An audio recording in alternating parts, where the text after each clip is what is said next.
Bien, ¿sabía que el 55% de los trabajadores afirma que su empleo se basa en tareas repetitivas y de corta duración? Una situación que deja a esas personas en un alto riesgo de automatización y su reemplazo por tecnologías robóticas o de inteligencia artificial. Para profundizar sobre este tema estamos con Daniela Leit, investigadora de CIES de la Universidad del Desarrollo. Daniela, muchas gracias por acompañarnos. Gracias a ti, Pamela, por la invitación. Bien, estábamos viendo ahí la cifra, una de las tantas cifras de este estudio, es dice el 55% tiene estas labores y claro, uno empieza a pensar cuáles son esas labores que además son breves.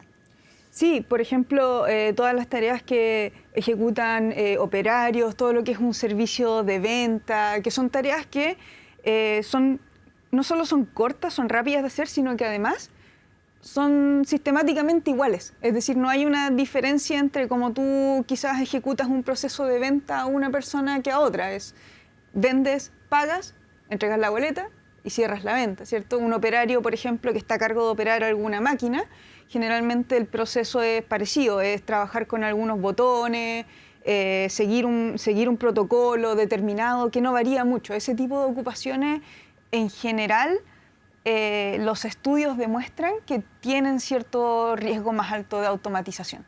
Ahora estamos hablando de un riesgo, pero ya hay tareas que han pasado a la automatización o se han trasladado. Por ejemplo, cada vez hay menos cajeros y cajeras en los supermercados y hay más máquinas para que uno se atienda solo. Ahí ha habido una conversión importante. Efectivamente, uno ya lo está viendo, lo ve en esas tareas que son quizás más básicas o que requieren menor grado de habilidades, por así decirlo, y como digo, la clave aquí está en las tareas que son repetitivas, que no tienen variabilidad, que no tienen flexibilidad. Esas son las más fáciles para automatizar y son las que uno ve hoy en día que están siendo precisamente ya reemplazadas. La automatización es un proceso que uno no puede detener, que ya está acá y se va a empezar a ver también en mayor medida.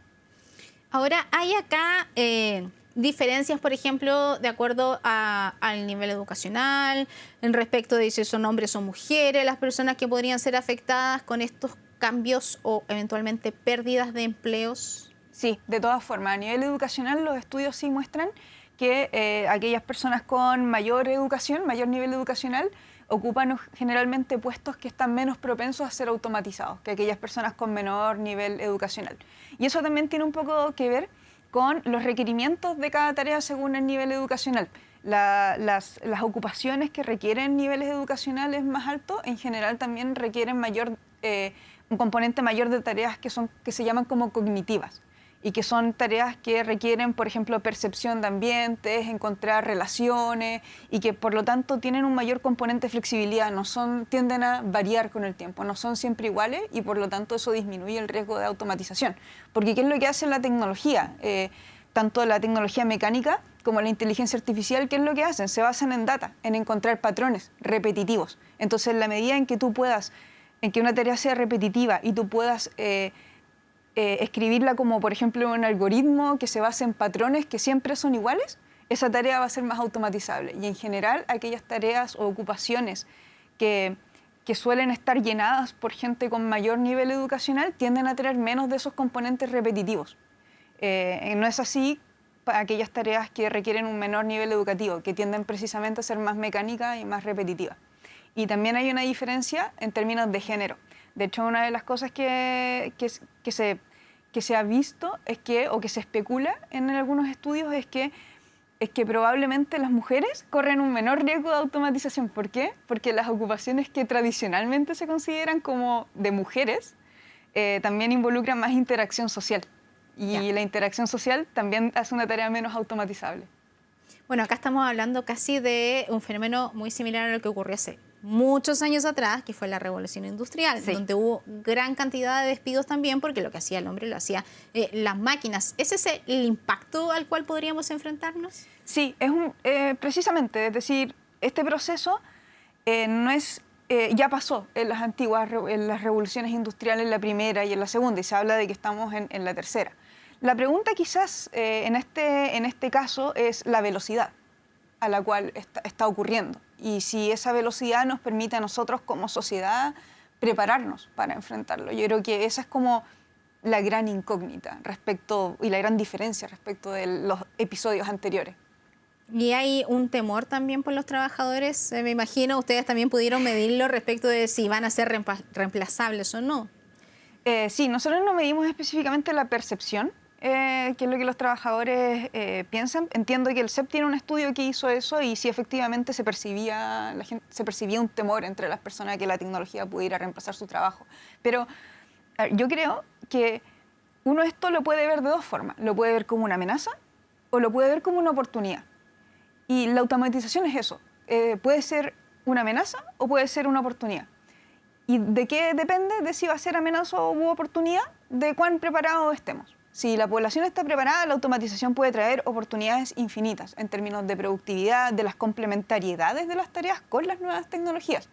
Porque la automatización no solo viene a reemplazar tareas, sino que además ha demostrado que tiene complementariedades. Puede complementar estas otras tareas que te digo que requieren más flexibilidad, que requieren desarrollo cognitivo, habilidades cognitivas, elaboración de encontrar relaciones. Ese tipo de cosas, la automatización, las tecnologías las complementan y te ayudan a ti como trabajador a aumentar tu productividad.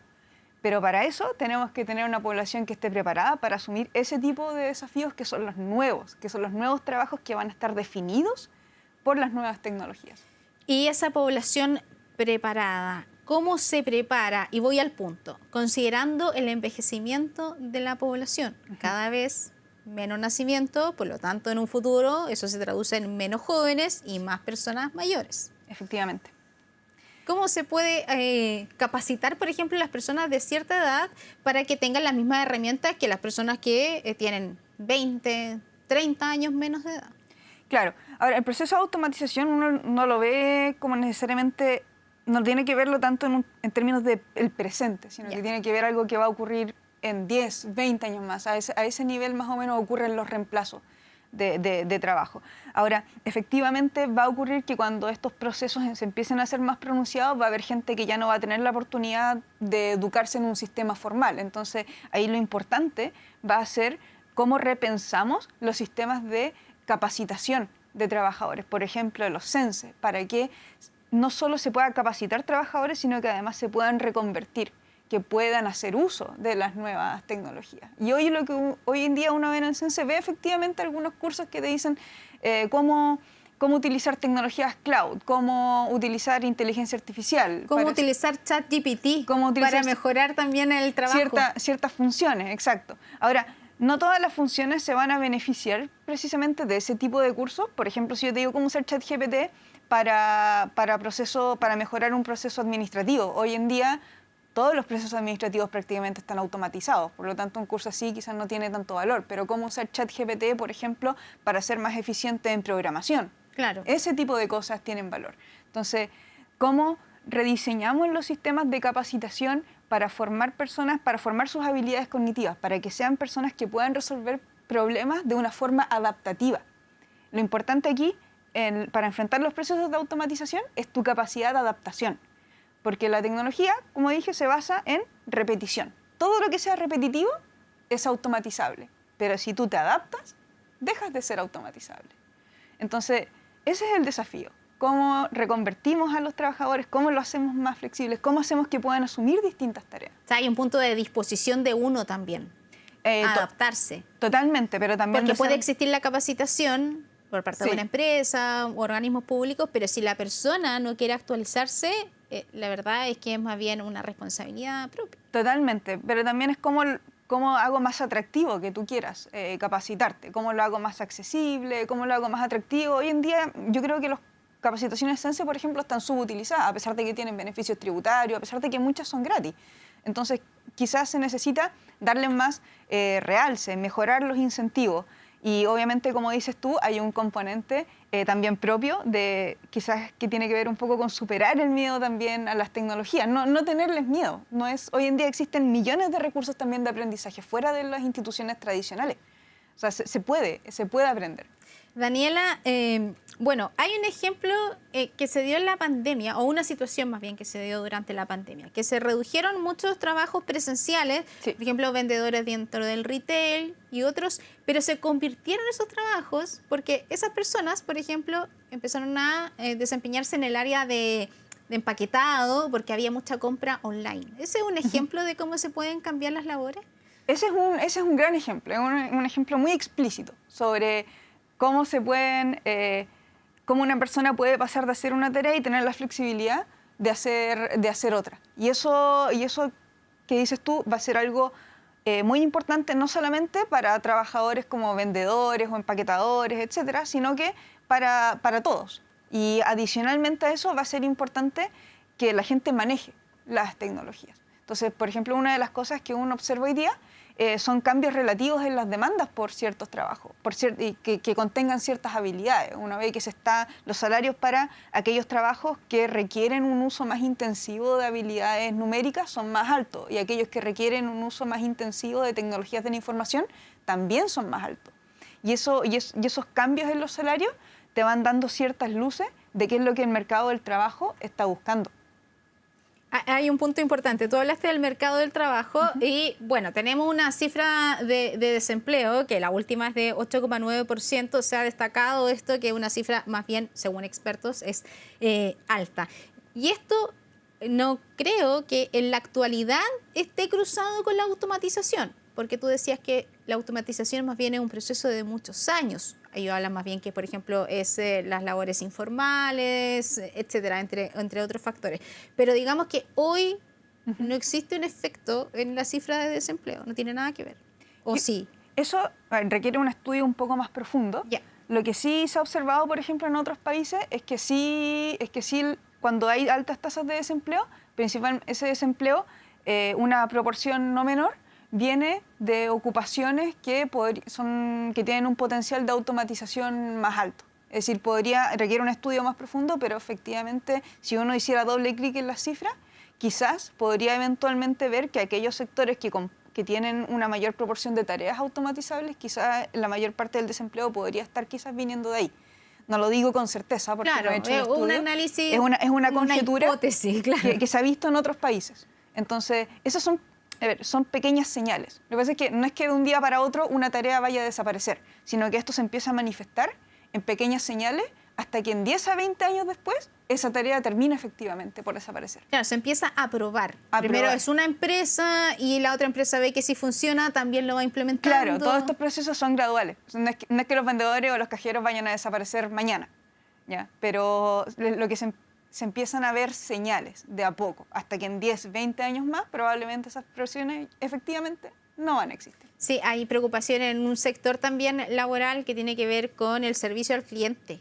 Antiguamente uno llamaba por teléfono, lo atendía una persona, después implementaron los chats, pero en los chats sí había una persona detrás. Exacto. Ahora es un chatbot que le da un montón de opciones y a veces ni siquiera tienen una opción que es para comunicarse con un ejecutivo.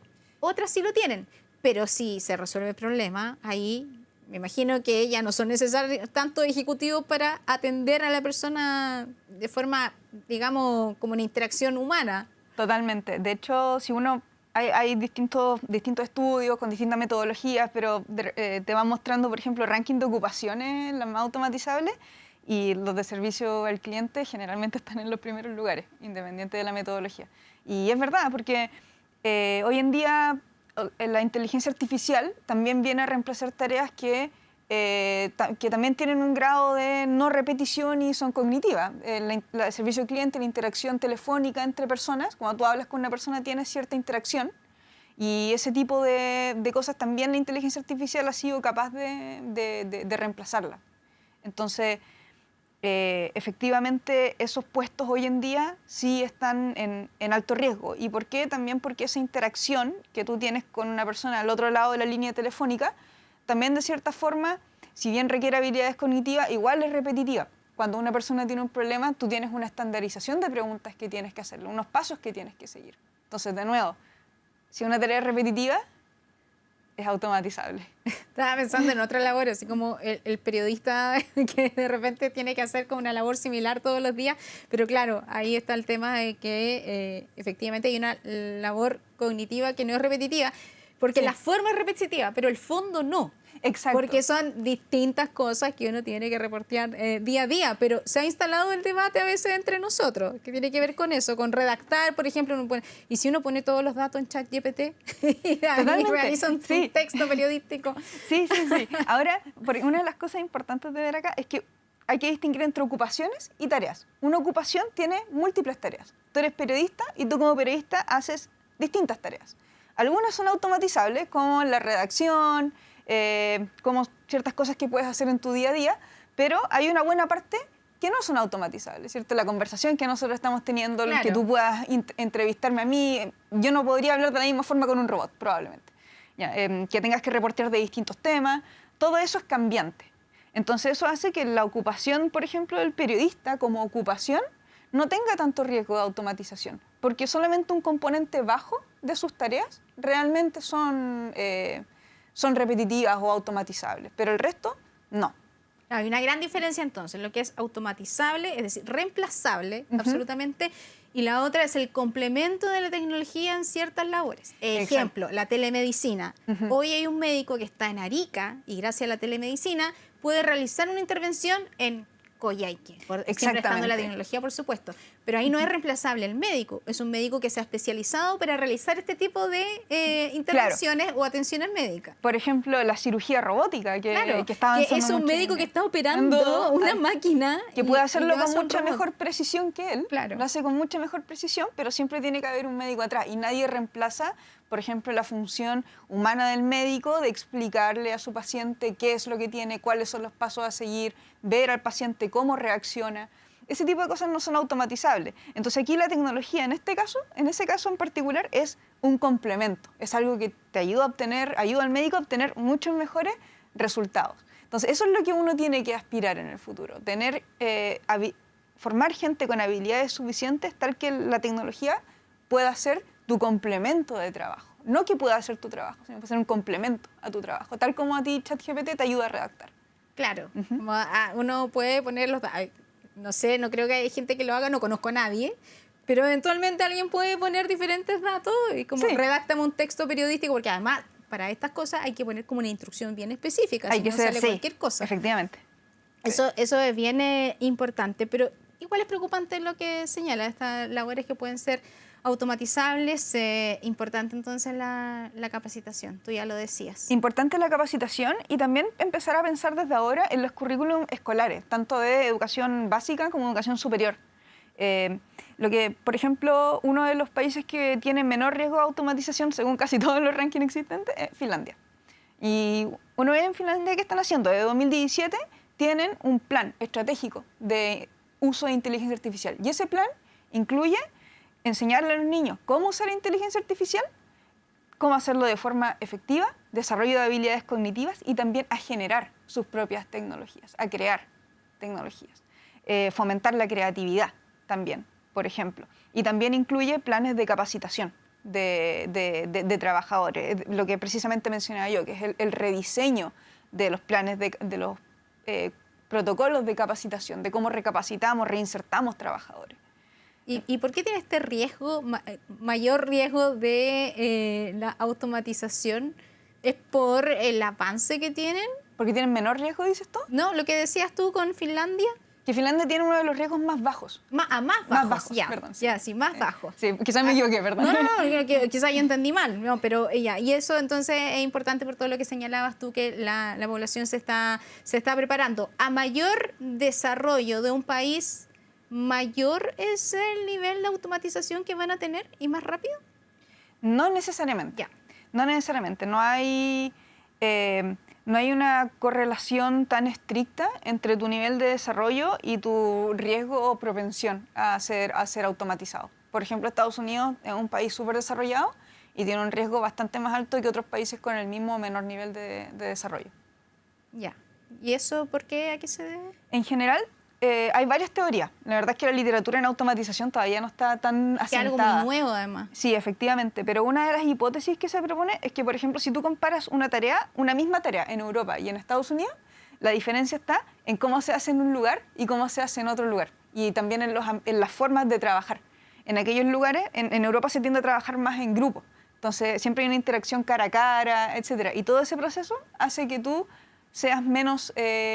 un mismo trabajo sea más automatizable que, por ejemplo, en Estados Unidos, donde se trabaja quizás de manera más individual.